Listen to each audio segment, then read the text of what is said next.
hasta el momento. Vamos a conversar con Giselle Guamaní. Es especialista en análisis y manejo de conflictos sociales, fue secretaria de la Secretaría General de Gestión Social y Diálogo de la PCM. Giselle, ¿cómo le va? Muy buenos días. Buenos días, Jaime. Muchas gracias. Un gusto estar acá con ustedes. Gracias a usted, Giselle. A ver, cuéntenos cuáles pueden ser las líneas de acción.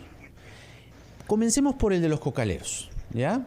Porque el de los cocaleros, a nuestro juicio, por lo menos en lo personal, es un conflicto muy complejo desde el punto de vista de las promesas del presidente Castillo y la designación del señor Barranzuela, que estaba del lado de los cocaleros que hoy bloquean la vía y que el señor Barranzuela tiene que enviar a la policía para desbloquear la carretera. Es una cosa un poco compleja de entender.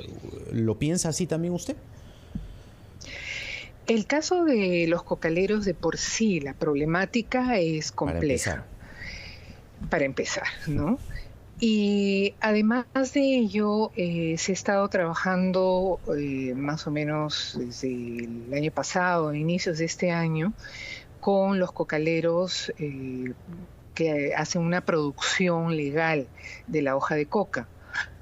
Más o menos han habido por lo menos un trabajo constante con muchas reuniones con las diferentes organizaciones para trabajar la problemática de ENACO, que es hacer un nuevo modelo de producción, un nuevo modelo de comercialización a través de un nuevo ENACO, ¿no? Una nueva reestructuración. Y eso ha sido un trabajo que se ha estado haciendo desde el mes de enero, con unos resultados interesantes de diálogo, de propuestas técnicas, que ha sido un trabajo minucioso, detallado, pero que por supuesto no está concluido y tampoco resuelve todo el problema de la comercialización de la hoja legal. Pero discúlpeme, Giselle, esas son las conversaciones, las negociaciones, los diálogos que se mantienen con un ala de los cocaleros, los que en estos momentos están bloqueando la interoceánica y que ya han agredido a las personas, son, digamos que sus objetivos son otros. Ellos están en contra totalmente de la erradicación de la hoja de coca, ¿no? Su posición es totalmente distinta a aquellos que están involucrados en estas mesas de diálogo. Exacto. Este problema tiene muchas aristas. Una de ellas es un trabajo para formalizar la producción de la hoja de coca. Otra área tiene que ver con la expansión que ha habido en la producción de la hoja de coca, que no es la legal, que no es la que se ha proyectado, y que ahí tenemos todo un problema con el narcotráfico, ¿no? Vinculado directamente a una producción que ha aumentado. Ese punto, Giselle, entonces, sí, me permite preguntarle, ¿hay fuerzas ilegales, agentes ilegales que están detrás de estos paros, de estos bloqueos? En estos paros hay una variedad de diferentes actores, entre lo que tú mencionas, Mabel, de actores que tienen intereses puntuales, pero también tenemos actores que tienen intereses en el trabajo de la producción de la hoja de coca legal. Entonces, y eso es lo que le da la complejidad a esta problemática, porque estamos hablando de intereses de narcotráfico que son muy fuertes, que siguen avanzando en lo que es los campos de cultivo cada vez mayores y que efectivamente se muestra que ha crecido durante todo este periodo de la pandemia. Entonces, este es un fenómeno complejo que tiene muchas aristas y que tiene que ser trabajado precisamente desde todas estas diferentes estrategias de intervención, porque una sola por sí misma no es suficiente. Y en ese sentido, entonces, ¿Qué es lo que debería suceder? Porque aquí están exigiendo la presencia de Pedro Castillo, el presidente. Desde el norte también en la selva, en el paro amazónico, exigen la presencia del presidente. Desde el corredor minero también. ¿Cómo se soluciona esto? Porque finalmente no es el presidente el indicado y ni siquiera sé si la primera ministra, ¿no? Porque, a ver, entiendo que hay etapas en la negociación de un conflicto. Exactamente, Mabel. Lo que hay en nuestro país, a diferencia de muchos otros países, es que hay una institucionalidad para la gestión de conflictos, la cual ha venido trabajando ya desde hace 15 años, de una u otra manera, los conflictos, pero que en los últimos años ha ido mejorando en el manejo de estas situaciones. Lo que ha pasado con el periodo de transición del señor Sagasti es que se mejoró la institucionalidad para gestionar los conflictos a través de los diferentes encargados, gestores, analistas de conflictos, y eso permitía poder conducir los conflictos a través de la institucionalidad adecuada, técnica, especializada, pero también facilitadores que trabajaban adecuadamente con los casos, con los pedidos, con las agendas, dándole seguimiento a los diferentes acuerdos. ¿Qué es lo que pasa con el nuevo gobierno? Y es que el presidente, por supuesto, ocurre con todos los gobiernos, hay una nueva expectativa de que las demandas de la población van a ser atendidas rápidamente y adecuadamente. Eso es normal, eso es una cuota que ocurre normal con cada cambio de gobierno. Pero lo que tenemos en particular es que con el premier Bellido hay una sobreexpectativa porque el premier Bellido prometió ir, y efectivamente lo hizo, a resolver, en un caso particular, inclusive a caballo, sí, a resolver personalmente cada uno de estos casos. Ahora, perdóneme, Giselle, el problema ahora, perdóneme, disculpe que le interrumpa, porque el problema es aún mayor.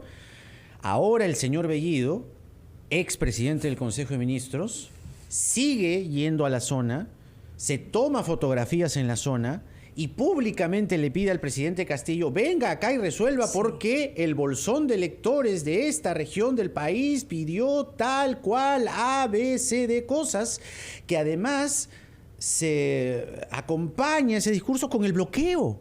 Entonces, yo no sé si usted ve, aunque sea una posibilidad, un horizonte, un ángulo por donde solucionar esto. Dígame uno. Lamentablemente lo que ha empezado a ocurrir es una desinstitucionalización, es decir, cómo ha debilitado las instituciones, los diferentes equipos, la gestión que hay, precisamente con ese tipo de enfoque para manejar los conflictos.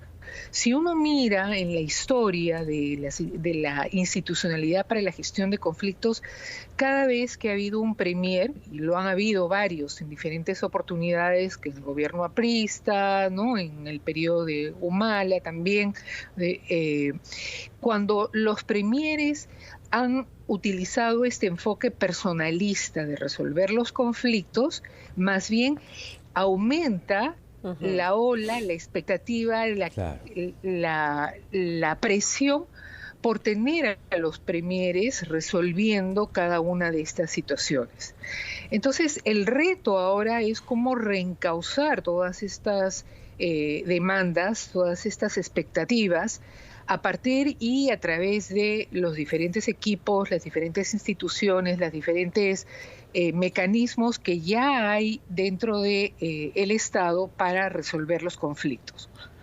Entonces, una de las cosas que sí deberíamos tener claro es que las actuaciones personales, como la que ustedes están mencionando del señor Bellido, personalistas, de política individual, le hacen mucho daño al Estado, le hacen impactan negativamente en los casos de conflictos porque generan también un doble discurso, tensión, mantienen esas expectativas altas y eso es lo que más genera frustración social y por tanto confusión, ¿no? Sí, solo para terminar, quien se encarga de ver las situaciones de conflictos en el país, entiendo, es el viceministro de Gobernanza Territorial, ¿verdad?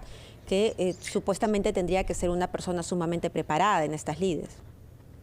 El viceministro de Gobernanza Territorial tiene a su cargo lo que es la Secretaría de Gestión Social y Diálogo, que es una secretaría con la cual habían alrededor de 70 personas, muchos gestores con presencia local, regional, y que trabajaban en 3 áreas. Una en el análisis de lo que es la conflictividad, recoger estas demandas, estas alertas, estas situaciones.